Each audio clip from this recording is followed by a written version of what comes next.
Google और Microsoft जैसी जो कंपनीज होती हैं उनमें ऐसा क्या है कि जो उनको बेस्ट टेक कंपनीज बनाती है for working. Obviously who they are but बहुत सारी टॉप 10 कंपनीज होंगी जो बहुत बड़ी हैं, बट गूगल माइक्रोसॉफ्ट का नेम हमेशा आता है सबसे ज़्यादा. अगर मैंने इनके अंदर काम नहीं किया होता तो मैं कहती the package, because obviously they offer a very good competitive package, चाहे इंटर्न्स के लिए या प्लेसमेंट के लिए. But after working there I think it's more about the culture. क्या होता है ऐसा? क्या है गूगल और माइक्रोसॉफ्ट में जो आपको लगता है दूसरों में नहीं है? माइक्रोसॉफ्ट का जितना मैंने एक्सपीरियंस किया है, Microsoft has a very supporting culture. I believe आज तक जितनी कंपनीज या जितनी कंपनी के लोगों के साथ मैंने इंटरैक्ट किया है, Microsoft has one of the best cultures जो मैंने एक्सपीरियंस किया अपने टाइम में. एंड लाइक वहाँ पे जैसे जनरली कंपनीज के अंदर क्या होता है, क्वार्टरली आपको बताना होता है क्या क्या काम किया मैंने. वहाँ पे आपको साथ में ये भी बताना होता है इस क्वार्टर में या इस मंथ में मैंने किस किस व्यक्ति की हेल्प की और किस किस व्यक्ति से हेल्प ली, बिकॉज हेल्प लेना इज ऑल्सो अप्रिशिएटेड. वो भी it's a positive thing. Nice. So वो एक चीज़ है. बाकी वहाँ इवेंट्स होते रहते हैं, काफ़ी सारी चीज़ें. There is a lot of multi culture promotion going on. तो वो आई बिलीव एक पॉजिटिव वाइब लेके आता है पूरी की पूरी कम्युनिटी में. तो the culture is very important and culture है वहाँ का. गूगल का जितना मैंने अपने मेंटर के साथ, so I did SPS which is a software product sprint. I was invited for it in Google. तो उसमें we built something in like 1-2 months. तो वहाँ जब मैंने गूगल के लोगों के साथ इंटरैक्ट किया था तो आई फील गूगल का जो कल्चर है that is more entrepreneurial as compare to other companies. तो वहाँ यू आर आपको एनकरेज किया जाता है कि आप नए क्रिएटिव आइडियाज़ लेकर आओ.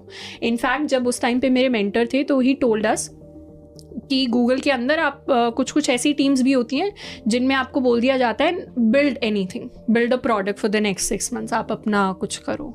अब मुझे नहीं पता कितना है, बट हाँ लाइक दैट इज समथिंग जो फील आई कि काफ़ी ज़्यादा एंटरप्रेन्योरियल स्पिरिट को एनकरेज करता है. तो सिर्फ एम्प्लॉयज़ की तरह नहीं, सिर्फ नॉर्मल कि हाँ आपके लिए काम कर रहे, कंपनी के लिए काम कर रहे नहीं, उनके अगर कुछ हिडन टैलेंट्स हैं, उनके अगर कुछ इनर डिज़ायर्स हैं कुछ करने के, तो वहाँ पे वो एटमॉस्फेयर, वो कल्चर दिया जाता है कंपनी के अंदर रहकर वो सारी चीज़ें करने का. तो जब मैंने भी अपने मैनेजर्स के साथ बात की थी कि now I want to teach, तो इट्स नॉट लाइक कि दे डिस्करेज कि ऐसे कैसे छोड़ के जा सकते हो आप ये सब. In fact they provided me with an alternative कि you can stay here and do this thing. वो तो I had a different path for myself, so that is why I could not continue. But अगर मैं पढ़ा नहीं रही होती, अगर मैं अपना कॉलेज के साथ नहीं होती, तो definitely I would have been at Microsoft. It is one of the best companies. Interesting. You know, मैंने गूगल के बारे में ये भी सुना है, जो आपने बोला है वो सही है. मैंने बहुत सारे मेरे फ्रेंड्स हैं गूगल पे जिन्होंने मुझे बताया कि मैं उनसे पूछता हूँ कि अभी तुम किस पे, क्या रिस्पॉन्सिबिलिटी तुम्हारी, क्या काम कर रहे हो. बोले नहीं, अभी तो मैं इस टीम का पार्ट हूँ जहाँ पे हम कुछ नया बना रहे हैं. हाँ, वहाँ टीम्स चेंज हो जाती हैं आपके कुछ. तो ये तो तू बनाता, ये गूगल नहीं बनाता. मैं नहीं, उन्होंने बोला तुम बनाओ. तुम बनाओ, सोचो तुमको अगर अच्छा लग रहा है तो एंड देन हम लोग कुछ बना सकते हैं, उसका तो आगे करेंगे काम, राइट. एंड उधर एक चीज़ थी which he said and which I really liked. अभी मतलब वो खुद का स्टार्टअप करता है, तो पहले वो गूगल पे था. तो उसने गूगल ना अपने एम्प्लॉयज़ को स्पॉइल कर देता है. हाँ. वो चाहता है कि मेरा एम्प्लॉय अगर गूगल पे आए तो मैं इस ऑर्गेनाइजेशन, इस कैंपस के अंदर उसे इतनी चीज़ें दे दूँ कि वो स्पॉइल हो जाए, ताकि उसे लगे कि मैं इसके बाहर जा ही नहीं सकता, राइट. तो गूगल में ऐसा कल्चर है कि आपको भूख लग रही है, हर 100 मीटर पे एक स्नैक बार होगा, तो आप वहाँ से कुछ लेके आ सकते हो, राइट. अनलिमिटेड आपके फूड, ड्रिंक्स वगैरह सब आपको मिलता जाएगा. आपको सोने के लिए जगह चाहिए तो स्लीपिंग पॉड होगा. आप थक गए हो तो आपके लिए ये मिल जाएगा. They have all of this in Microsoft also, and it really spoils you. Really spoils you, right? Like because they make आपकी लाइफ इतनी कंफर्टेबल है कि आपको कुछ भी, आपको सोना है आप सो जाओ, आपको नई टीम में काम करना है, कुछ नया बनाना है आप नया बना लो. आपको लगता है आपके पास कोई आइडिया और कोई फंड नहीं कर रहा है, गूगल बोलता है भाई मैं आइडिया, तुम मुझे आइडिया दे दो, मैं ही तुम्हें एक फंड कर देता हूँ, ग्रांट देके तुम बना दो. आपको लगता है कि यार आपको अच्छे लोग नहीं मिल रहे, आप गूगल के अंदर ही आपकी अपनी टीम बना के गूगल को बता दो कि मुझे ये टीम चाहिए, मैं दूसरे को कर सकता हूँ. फिर उसके बाद आपको जितना स्पॉइल होना, खाना पीना, सोना है, रहना है, जिस कपड़ों में आना है, जैसे करना है, जिम जाना है, सब यहीं कर लो. तो टेक्निकली वो बोलते हैं कि आपको लाइफ में जो भी चाहिए हम दे देंगे, आ जाओ. And they spoil. And then उसके सबसे जो टॉप ऑफ द थिंग, जो सबसे बढ़िया चीज़ होती है, दैट इज पैसे. वो इतने पैसे देते हैं कि शायद पूरी इंडस्ट्री के टॉप लेवल पे देते हैं. तो फिर वन ऑफ द टॉप. तो ठीक है, आपको पता है कि जब पैसे भी बहुत मिल रहे हैं और उसके बाद इतनी चीज़ें मिल रही हैं, हाँ, किसी का भी जनरली मन करेगा काम करने का. क्यों? टेल मी वन थिंग कि इंडिया में ना पैंडेमिक के बाद कोडिंग का वेव आया फॉर किड्स। ये हर बच्चा वुल्फ गुप्ता बनेंगे कोडर। वुल्फ गुप्ता ही था ना एड, वायरल एड शायद वुल्फ गुप्ता था।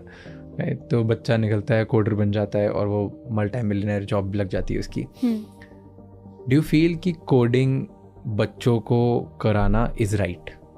यस, कराना चाहिए। यस। तो इतनी जो दिन भर गालियां पड़ती रहती है वाइट हैट जूनियर को कि बच्चे kids are not ready, you should not teach them coding, this ना।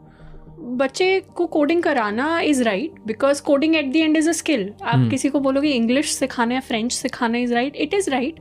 अबैकस सिखाना is right, it is right. It's just a skill that you learn. But कई बार फॉल्स एक्सपेक्टेशंस जो थोड़ी सी सेट हो जाती हैं कि ठीक है, every kid who learns coding will go on to get a good job at Google in like 6th class, in like 8th class. That is not fair to the parents or to the kid. So promising wrong thing is bad. Promising wrong things is bad, but skills सिखाना is good. क्योंकि at the end बच्चा college में जाके सीखेगा, मैं तो चाहती हूँ उससे बेटर उसको पहले से ही पता हो चीज़ें।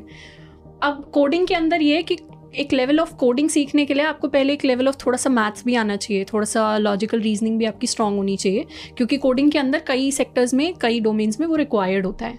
तो इसीलिए बच्चे को जो कोडिंग सिखाई जाएगी एज कम्पेयर टू किसी कॉलेज स्टूडेंट को जो कोडिंग सिखाई जाएगी, उसके लेवल में थोड़ा सा डिफरेंस होगा। एम्प्लॉयबिलिटी वाली कोडिंग हो सकता है आज हम इस स्टेज पे ना सिखा पाए, बट डेफिनेटली स्टूडेंट्स को हमें सिखानी चाहिए कोडिंग।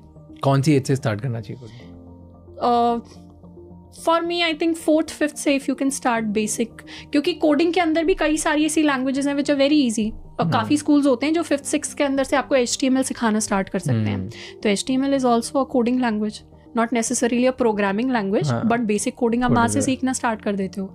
पाइथन थोड़ी सी ईजियर होती है, इंग्लिश जैसा सिंटैक्स होता है तो वो सीखने में थोड़ी ईजी लगती है। तो स्कूल्स के अंदर अब सिखाई जाती है 6th 7th के अंदर थोड़ा सा।